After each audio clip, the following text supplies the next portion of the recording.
Chapter 11, Root of Hatred. Tuesday, March 3, 1981, situated in one of China's most remote and picturesque mountainous regions. Dmitry Gerber had made a bargain with the Chinese government to reveal the secrets of human brainwashing in return for the release of his revolutionary wife and 3-year-old son from a labor camp run by the Communist Party to detain Falun Gong practitioners and other enemies of the state. During this time, Deng Wuqiu was also recruiting Dmitry Gerber to work on his Ghost Protocol project but was still undecided. But this was before the Chinese government broke its promise, using his family as an unfavorable motivation, and, just as Deng Wuqiu had hoped, the day came when Dmitry thought of a way to get them out of prison, fueled by remorse for assisting the Chinese government. Unfortunately, his efforts failed on the day of the prison break, and he alone managed to escape. His beloved wife, Shalin, was killed by the Communist army while his son, Julong, was taken back to the camp. To convince his comrade not to go back for his son, Deng Wu had decided to do it himself. With the aid of his comrades at the Popular Front for the Liberation of Palestine, PFLP, he managed to rescue the child. Father and son reunion. Waiting patiently in the streets of Pudong, east of Shanghai, Dmitry Gerber looked at his watch and lit a cigarette stick. Startled by a street vendor who threw spoiled soup in a ditch. He then notices a police officer right behind him eating roasted sweet potato, which leaves him feeling uncomfortable. He was seen by the police officer and walked towards him, forcing him to look the other way. "Mister, can I borrow your lighter?" the police officer asked. "Oh, yes, of course," he said, lighting up the cigarette with his hands trembling. "Are you okay?" "I'm just a little cold." "Okay, have a good day," said the police officer, walking away. Moments later, a pulled rickshaw stopped a few steps away from where he stood, and the passengers climbed down from the driver's back wearing a fur hat. It was his comrade, Deng Wuqiu, with his son Julong. Having seen his father standing in the street, he would have ran to him, if Deng Wu had not grabbed his hand, and together, they both walked slowly to his direction. The boy embraced his father, while the two comrades shook hands. After a few minutes, Deng Wu took them to an old apartment where he had the father and son rest for a while before discussing his plans to get out of China. Throughout the evening, when Julong was sound asleep, the two comrades eventually had the opportunity to speak privately. "Comrade, thank you for the risk that you have taken for me and my son, and I would forever be in your debt. Tell me how I can repay that kindness."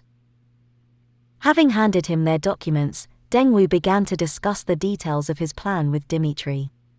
"Those are all of the supporting documents for your new identity, review them carefully. In the morning, we'll fly to Hong Kong, where we'll be waiting for our papers to go to the United States of America. There, you can have a new life with your son. As for your concern as to how you're going to be able to repay me, it's all in good time. We have so much to do and too much to talk about." It took Deng Wu a while before he could produce the proper documents to go to America, but with his perseverance and a little support from his comrades in Beirut, he made it possible. With their arrival in America as immigrants, their primary objective was to recruit and train assets of the PFLP for espionage. The Triple Agent. Wednesday, August 14, 1985. Having managed to infiltrate the Federal Bureau of Investigation, FBI, Deng Wuqiu worked as a triple agent, feeding vital information to the PFLP while further developing his Ghost Protocol project to his advantage.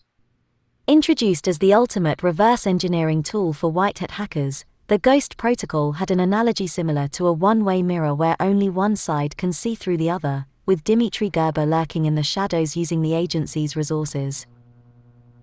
Dmitry, being a prodigious child himself, had no trouble with the tasks given and even managed to exceed his expectations to the delight of Deng Wuqiu, eventually cultivating and perfecting the ethics of machine decisions through their code-based computer intelligence.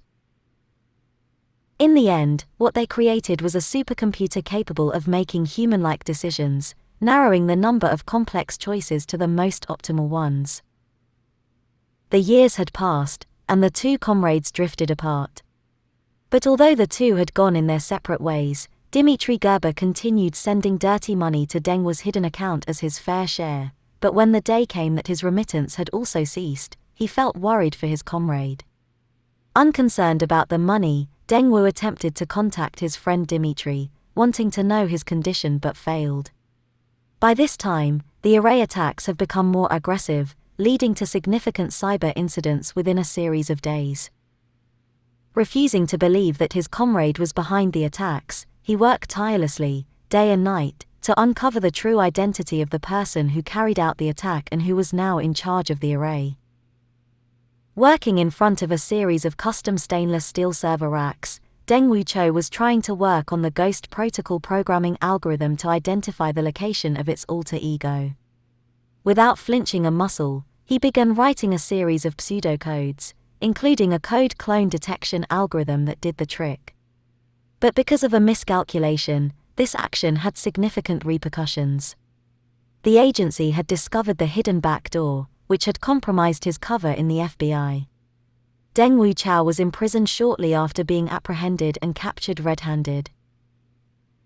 Dengwu Cho's interrogation. The interrogation room was roughly 8 by 10 feet in size, with a single stackable chair in which Dengwu Cho sat and a medium-sized rectangular table where a McDonald's Big Mac and Coca-Cola remained untouched. Expected to do the investigation, Stephen Kinney stood in a room opposite Dengwu Cho, looking through a one-way mirror, while Lila Skeenman and Arthur Schultz waited for his orders. Flipping through the pages of Dengwu Cho's records, he momentarily turned to Arthur Schultz, asking, "Arthur, where did you get these new details about Dengwu Cho's involvement with the Popular Front for the Liberation of Palestine?" asked Stephen Kinney. "I have contacts within the PFLP organization. Could you please be more specific?" "You know I never disclose the identity of my assets because if I do, they cease to be my assets," replied Arthur.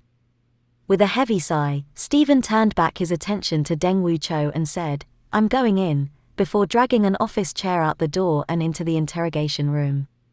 "I see you've got a pretty impressive resume," he said briefly as he continued his study of his records.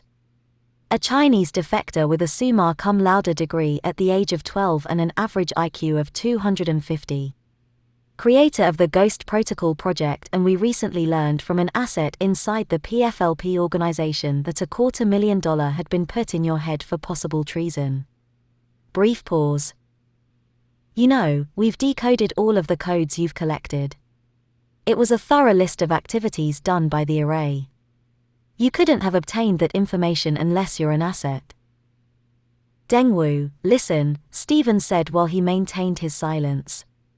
"I might be able to get you off the hook if you'll only help us catch the Yūrei." "I don't know anything about the things you've been accusing me of, Stephen, and I'm afraid I can't help you," he replied, prompting Stephen to raise his voice. "Your cover has been blown. You're a triple agent. Work with us, and I'll make sure you get a lighter sentence." Recognizing an opportunity, Dengwu Cho, asking, "How about a full pardon?" "Capture the Yūrei, and I'll give you your full pardon, I promise." "I'll give you time to think," said Stephen Kinney as he left the room, and as soon as he returned to his team, Arthur Schultz was quick to comment on how he handled the interrogation. "You don't truly expect Dengwu Cho to cooperate with your proposal, do you?" "No, I don't.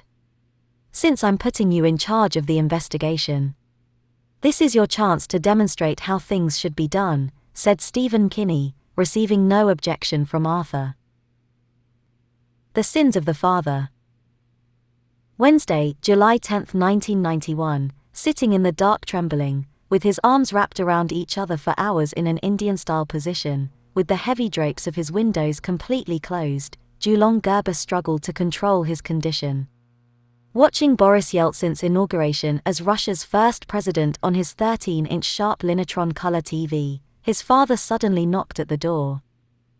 "Come in," he answered.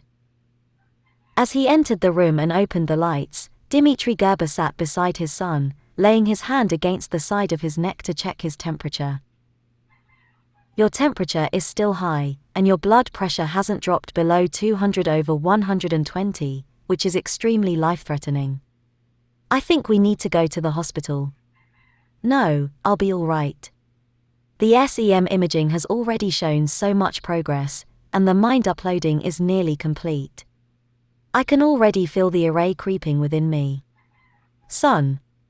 Stop calling me your son. Julong replied with an angry voice. Dimitri was holding his silence to prevent an argument when Julong unexpectedly went on to say, "Keep Dengwu Cho out of this." Son, what are you saying? I know what you're thinking. I can read your mind.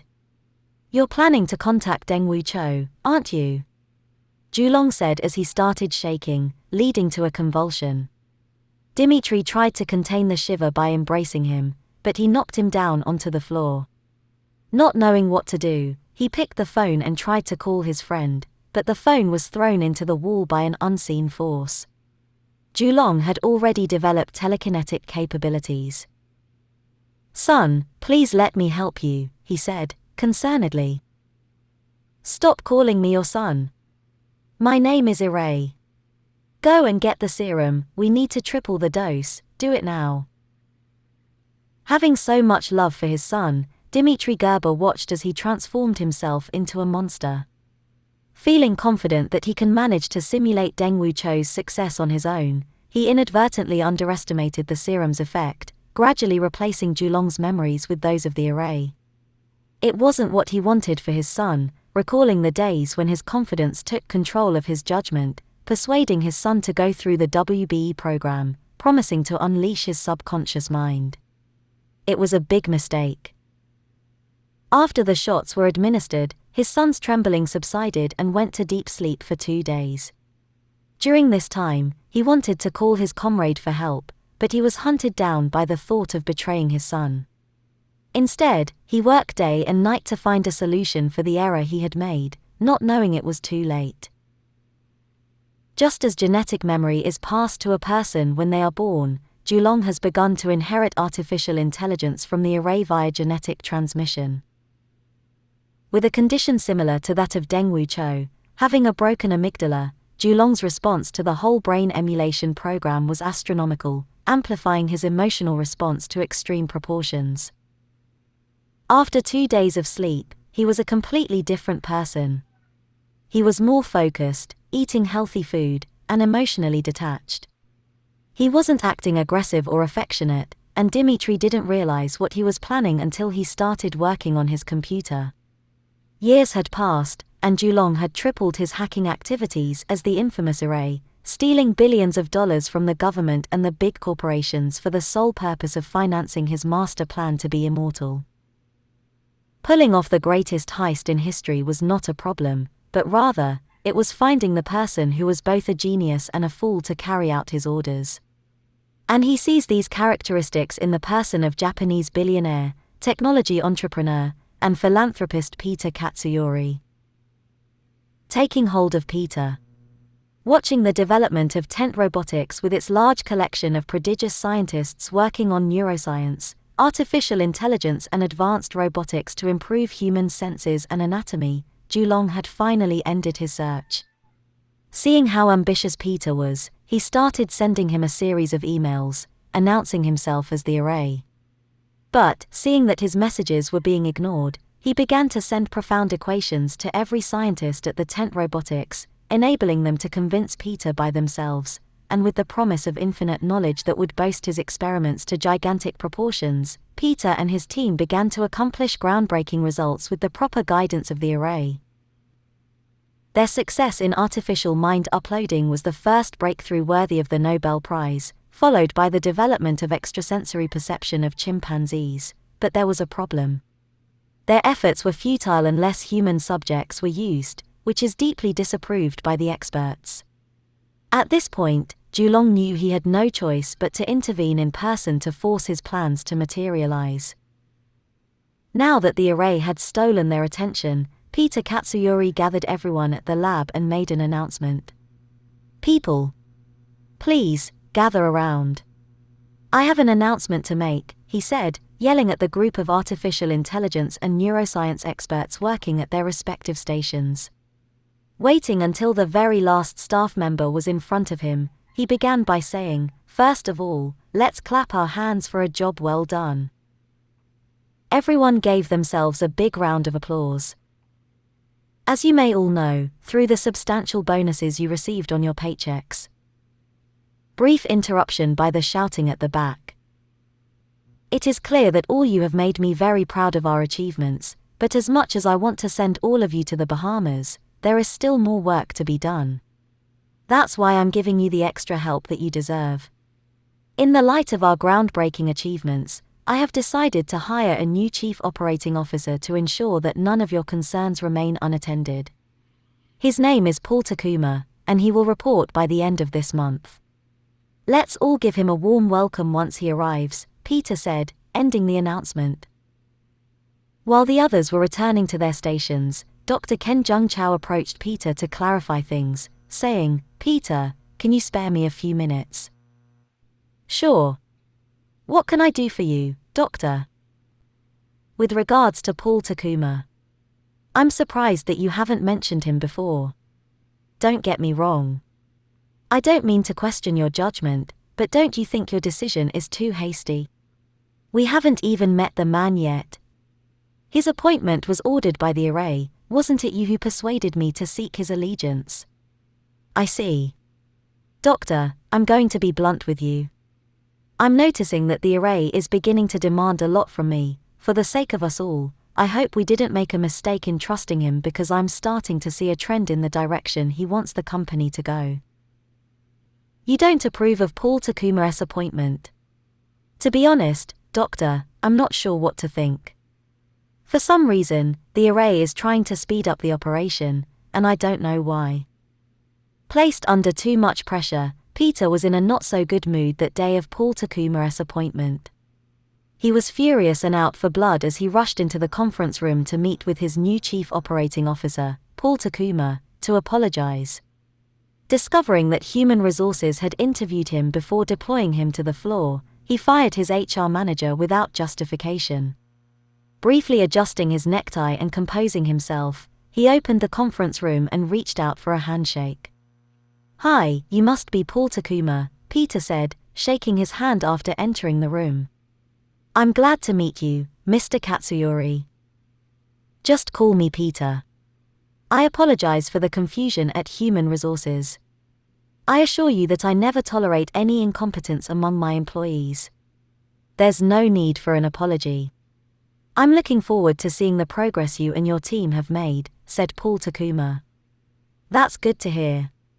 But there's one issue I wanted to talk to you about, and it involves security. An issue on our security. With regards to your employee who stole sensitive documents." Feeling confused on what Paul Takuma was referring to, he asked, "I'm sorry, but I wasn't made aware of any incident," he said. Wasting no time, Paul Takuma took Peter to the surveillance room and showed him the video of one of his neuroscientists stealing some documents and putting them under his jacket. In the presence of Peter's security chief, Paul Takuma called for Shigeru Takasugi, who was waiting outside, and introduced him as the new head of security, automatically firing the negligent employee. Being disappointed and impressed at the same time, Peter welcomed him to Tent Robotics, shaking his hand. "With regards to this employee who stole those documents," Peter said, getting interrupted. "No need to worry, I have already given instructions to Shigeru to handle the ingrate. He will be dealt with accordingly," replied Paul Takuma. Peter nodded.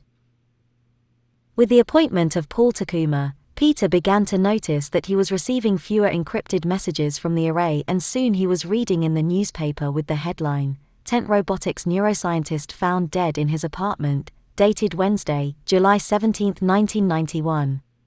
The murder took place early that morning, on the very same day. Paul Takuma walked into the room with Shigeru Takasugi, holding the same newspaper, and placed it on the table. "I can see that you have read the news. I told you Shigeru was going to deal with your problem," Paul Takuma said. "I'm really impressed. You know I've got a list of people that need some attention as well. You think you can do a few more jobs for me?" Peter asked, addressing Shigeru. "You will be well compensated," he added. "Sure, as long as the price is right, but who are these people you want me to deal with?" "No one special, just a few unwanted competitors, journalists, and a bunch of people who have managed to humiliate me in the past." "It sounds like a handful," Shigeru replied. "Would it be a problem?" "No, not at all. The more, the merrier," he answered. "Okay. It's settled then," Paul Takuma said, rising abruptly from leaning on Peter's table.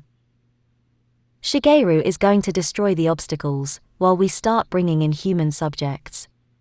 Gentlemen, this meeting is adjourned." Through Paul Takuma's leadership, the Tent Robotics carried out its plan to use human subjects at a high cost. The earlier test proved to be a complete failure that resulted in the death of multiple subjects. Getting restless by their growing number of failures, Paul Takuma raises his voice in front of all scientists and artificial intelligence experts, demanding good results. Speaking for the whole team, Dr. Ken Jung-chao attempted to defend their efforts, saying, "Paul, I understand your frustrations, but although the scientific equations you have given us have shown astronomical results, please consider that it could also be likely that the data you are giving us is incomplete. Why don't you let us try a different approach? First and foremost, Doctor, you don't get to call me Paul. Secondly, there are no flaws on the data that I have given you. Please stop boring me with your incompetence." "Well, maybe, if you could introduce us to your test subject, that would give us a chance to examine the genetic structure of his mutated DNA, up close." "You're proposing an actual physical examination on the subject?" "Sorry, but that's out of the question," Paul Takuma replied. "Paul, as far as I understand, the primary problem that needs attention is the non-adherence of the subject to fearlessness to be a subject to the whole brain emulation program. Do I understand correctly?" Peter asked. "Yes, you understand it right. By disabling the amygdala of the frontal lobe of the brain, the subject becomes immune to fear, making his brain WBE compatible." "Okay, and when you disable the amygdala, you literally remove it. Is that the process?" "Yes." "Have you used the same practice from your first subject?" "No." "You mean, he had a naturally broken amygdala, right?" Peter asked, confirming. Shifting his attention to the doctor, Paul Takuma said, "Suspend all human testing until I find the right subject." Shigeru's allegiance. Thursday, July 6, 1995, after an unexpected Stinger missile assault on their private helicopter, Peter crawled out of the rubble, wrestling to pull the unconscious Shigeru out of harm's way, avoiding any possible explosion. Disregarding his advisor's counsel on the extreme expedition to Canada's highest peak, the Coane National Park and Reserve, they cautioned him that it might be viewed as a publicity stunt and do more harm than good. And with his helicopter escort also shut down, exploding on impact, and the helicopter radio damaged beyond repair, he didn't have any means of reaching the outside world, having no signal for his cell phone. Crushing at the edge of a ditch, severely wounded and shivering from the cold, Peter returned to the rubble to scavenge for supplies. Looking through the survival kit, he managed to find a topographic map, compass, small folding knife, matches in a waterproof cylindrical tube and a flare gun, placed them on a folding stretcher basket along with a box of easy-open sardines, and Shigeru, who was tightly strapped and rightfully covered to keep him warm. After 2 days of no rescue and fearing for Shigeru's condition, Peter decided to use his topographic map and compass to head towards the lower ground in the direction of the reserve, hoping to find rescue along the way. But a pack of wolves had inadvertently picked up their scent, and on the 3rd day of their ordeal, the wolf pack had finally caught up with them. Falling into a deeper sleep, Peter unintentionally left the fire unattended, and as soon as it was out, the wolves went after the helpless Shigeru. Awakened by the sudden assault of the wolves and armed only with a pocket knife, Peter waged a hard-fought battle against the pack, sustaining numerous bites and bruises, but would eventually manage to kill one of the males, forcing the wolves to retreat. Checking Shigeru's condition, he was pleased to find that he wasn't injured, thanks to a series of clothes that he made him wear to keep him warm. Finally, becoming conscious, Shigeru wakes up to find himself tied up on the stretcher and looks up to Peter, barbecuing a large animal on a stick. "Peter," he called in a low voice. Seeing him awake, he walked to his side, loosened his ropes, and said, "How do you feel?" "I'm feeling better, thank you." "Where did you get the fur coat?" Shigeru asked, seeing the fur hanging on his shoulders. "It's good to know you're awake, my friend. Are you hungry?" "Starving," he replied, receiving a big chunk of slightly burnt meat, and attempted to sit up straight, but felt a fractured bone in his legs. "You need some assistance?" Shigeru nodded. "On the count of 3, Peter said, pulling Shigeru's leg with all his might without warning, prompting Shigeru to shout at the top of his lungs. Having recovered from the pain, he forced himself to sit up straight, picked up the meat, and took a big bite. "This is good. How did you manage to season the meat?" Shigeru asked. "I'm always carrying a bottle of Schwartz, Japanese 7-spice yakitori seasoning," Peter explained, prompting Shigeru to laugh. During their conversations, Shigeru had told Peter about his daughter, Maya, whose mother had died of a plane crash accident, and even showed him her photo. She looked very charming, but clearly suffered from the condition albinism, judging from her pale skin, hair, eyelashes, and eyebrows. He said that she was the reason why he was obligated to obey the Yūrei, prompting Peter to ask no more questions. Continuing their journey, they shared a few more stories and bonded, and on the 7th day, the Canadian Armed Forces Search and Rescue, CAFSAR, finally spotted their location. On board the CH-146 Griffin utility tactical transport helicopter, the two men received urgent medical attention. 10 days after their expedition, Peter Katsuyori had returned to tent robotics. And as much as he dislikes to draw attention to himself, at the back of his mind, he expected his staff to have prepared a small party for his return, as they would often do whenever there's a significant event. But when he got back, something wasn't right with the atmosphere at the office. And none of the staff were willing to say anything. Walking towards his assistant's desk, it was clear to him that there was indeed something going on, judging by the lack of enthusiasm in his assistant that day. "Hey Mina, what's going on?" he asked. "What do you mean? How come everyone is acting like somebody died?" "Dr. and Hoffman, Dean Fisher, ODI's Rajiv and my uncle, Larry Price Jr., Mina responded, with a traumatized appearance. "What about them?" "These are the ones who died of natural causes when you were away," she said, leaving Peter speechless. "Both Ann and Dean are dead. What happened?" Reaching out to her drawer, Mina handed Peter 3 issues of the Japan Times, and said, "I can't tell you anything other than what's written in the newspaper." Reading the newspapers, he began to understand what had happened during his absence and went straight to Paul Takuma's office, but not before Shigeru had forcefully taken him to the emergency exit, pinning him to the wall. "Stop!" Shigeru exclaimed. "Shigeru. Listen, I'm doing you a favor. Things don't play to our advantage right now, trust me. What do you know about what's going on?" "All I know is that Paul Takuma would go to any length to execute his whole brain emulation project, and he had personally instructed me to ensure that you'd be on board with his plan. He has executed my most trusted scientists," Peter exclaimed.